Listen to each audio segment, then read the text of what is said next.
All right, everybody, welcome back, y'all. This is part 5 of this 5-part series about trucking in real life trucking, things that some people will not tell you about. Today's topic is suicide. Yep, suicide. Some aren't going to want to hear this.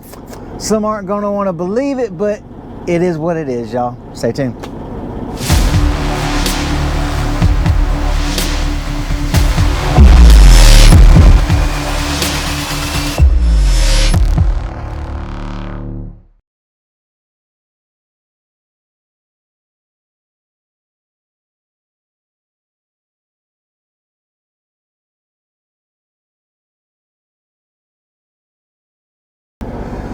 Welcome back. Let me get comfortable for this. Welcome back, y'all. Yep. We're here on this 5-part topic talking about suicide because, yes, as I discussed in trucking is rough.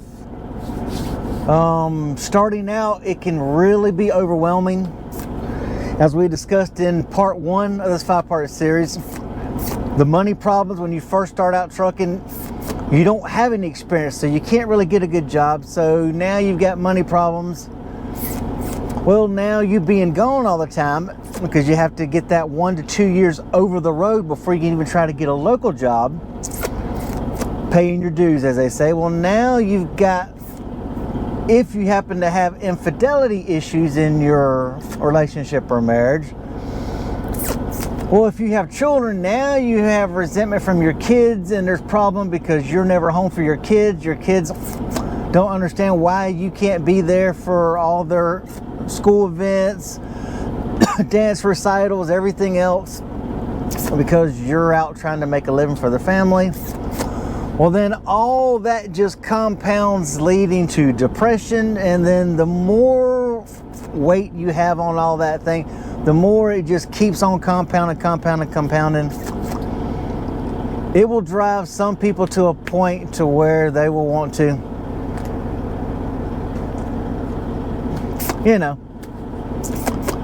a topic that a lot of people don't want to talk about. Well, I'm trying to keep it real, y'all. Unalive themselves. There we go. Unalive themselves. So this actually has happened to me. Back in my previous videos, I discussed, hey, I used to be a cutter. In my previous marriage, when I got married when I was 20 for 17 years, well, then there was always issues in that. Lots of infidelity issues in that. And yes, one time I did sit there with a blade and still have a scar, which a lot of times why I wear a watch. Nobody knows, nobody sees it. And then during my trucking time, when I first started trucking, and then the wife was constantly out running around, bringing guys to the house, my children seeing guys sit on my bed in their underwear, me coming home finding, guys clocking it out, slips in my pants, me coming home and literally the guys waving at me, from behind the steering wheel of a vehicle I'm paying for, and he's all like smiling at me with my wife in the passenger seat, of our vehicle. A lot of things build up, and eventually it comes to a head, especially, if you already are in a depressed state over everything that's been compounding. Some people will try to unalive themselves. Because when you're gone and you're always on the road and you just start thinking about all this stuff, it really weighs on you. It'll really weigh on a person.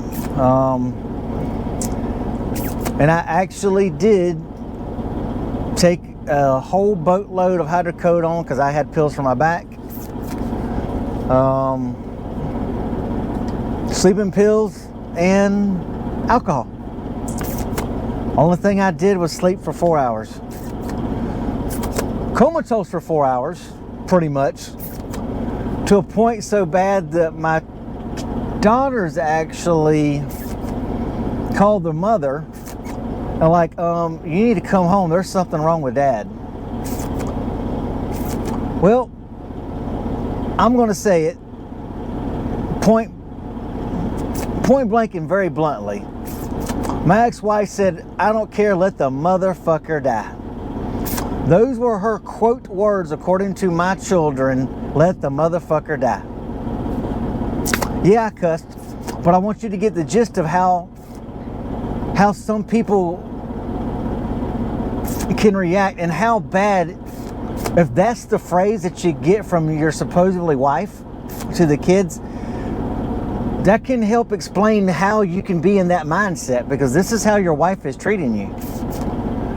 Absolutely no empathy, no caring whatsoever. The only thing she did was come home and go through everything and found the journal of all the notes that I was keeping, of all the times, dates, hookups, and everything else that I had been keeping track of for the attorney. And after I finally was lucid enough, because of course she would refuse to call anybody, which is a good thing. Jesus had other plans. He's like, nope, not today, Satan. You can't have them today, Satan. God had a plan, which is to be with my wife now, and I'm as happy as can be with her. She took that and burned it in the fireplace. When I finally came to, I found the fireplace with my journal with everything burnt, of all the notes, dates, times, everything in it. So that was pretty freaking depressing there. That was enough to depress anybody even further. So eventually I did end up leaving, because when you're that depressed and your life is that bad that you do something like that, eventually you have to wake up and realize, hey, look, like my wife now says, like Catherine says, that's a permanent solution to a temporary problem. I did end up leaving my wife. I gave her 7 days. You stop this running around and this crap you're doing, or I'm gone. And then I got her most famous words again, you're not my daddy, you ain't gonna tell me what to do. No kidding, I'm not your father, I am your husband. And when you take a marriage vow, you put off, you leave your mother and your father and you cleave to your husband, and the two become one. That is what the Bible says. Not word for word, but that's the paraphrasing of it.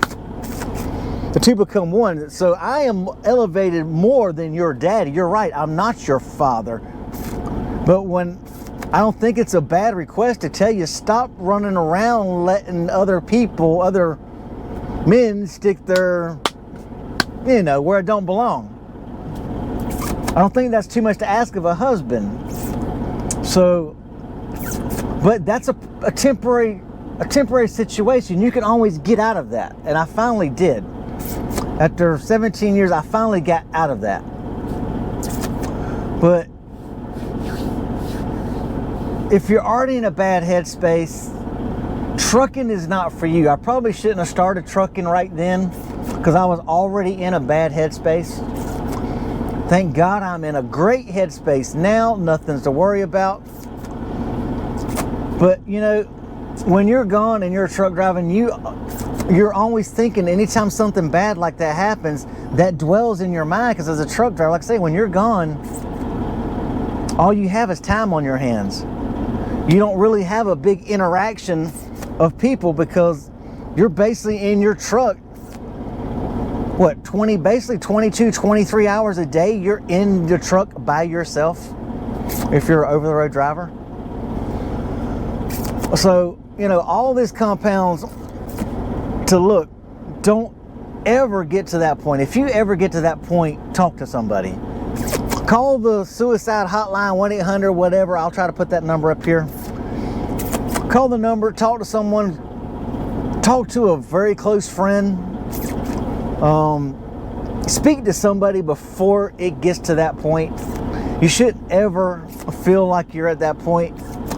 I just happened to be blessed that God said, no, not today. This isn't your time. I have other plans for you. I've got a wonderful wife already waiting for you. You know, hey, this is who you're going to be with. And I'm glad he did. I mean, I couldn't ask for a better wife. I mean, perfectly happy with her. As I said before, she loves to shop, but I wouldn't have her. I wouldn't take anybody else. I love this one with all my heart. And I'm glad that he brought us together. After all the tragedy and everything that's going on, she's had the same problem with infidelity all through her. So we both know where it's been. We both have been on that other shoe, so we know how each other feels. So we know we will never get to this point, and we've never got to worry about either one of us doing this. But like I said, unaliving yourself is not the solution to anything. If you ever get to that point, talk to someone.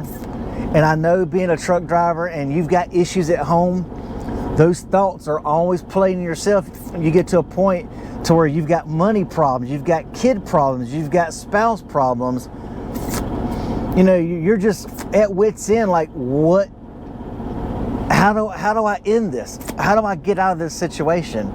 Those thoughts will cross your mind. I can assure you, the majority of people, those thoughts will at one point cross your mind. Whether people admit it or not, it's human nature.